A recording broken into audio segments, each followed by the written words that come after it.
In dead last is the abomination known as Catharsis. This album is a rusty pile of dog crap. This is the most cringy and corny album. And the fact that it takes itself so seriously makes it so hard to sit through. Rob's horrible lyrics make this a terrible listen. Overall, don't bother listening. This album, while not good by any means, is far better than Catharsis. The thing that makes this stand out is the weird rapping and wannabe Limp Bizkit aspect to it. Sometimes being different does not mean being good. Of all bands to copy, Limp Bizkit is not a good pick. There are no standout tracks, because every track sounds nearly identical, which makes it a boring slog of a listen. While being far better than the previous two, it's still pretty bad.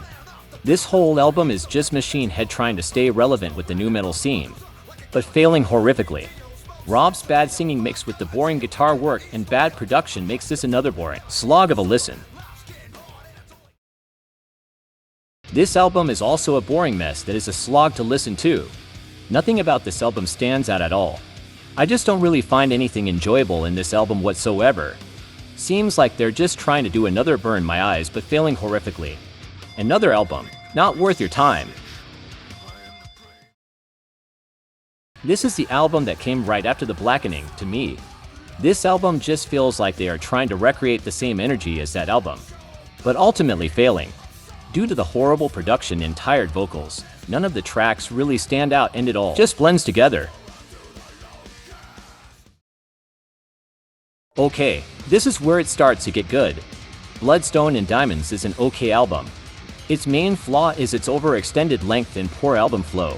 Sure, there are really solid songs like Now We Die and Killers and Kings, but overall, it's a little too generic.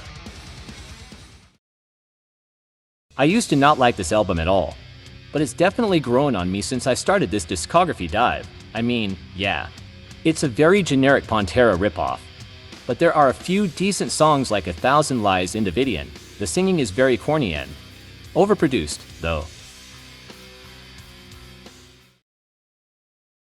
Okay, forget everything before this album. This is where things start to get great. This album is really solid with a really consistent track listing. The guitar work and drumming is awesome. And even the album cover is excellent. There's really nothing bad I can say about this album. This album, I feel, is very underrated in the context of Machine Head's discography. This is a huge comeback from Catharsis. There are less cringy lyrics than in the previous albums for sure, though Rob's vocals aren't that good, and Kill Thy Enemies' lyrics suck. This album, in my opinion, is where Machine Head peaked. It's got some really great guitar work and some excellent drumming. I'm serious when I say that the drumming on this album is some of the best I've heard. There's not really a single song in here that I would skip, but some songs have some unnecessarily long intros, particularly the first track. Overall, however, this is probably one of the greatest thrash metal albums of the 2000s and definitely worth a listen.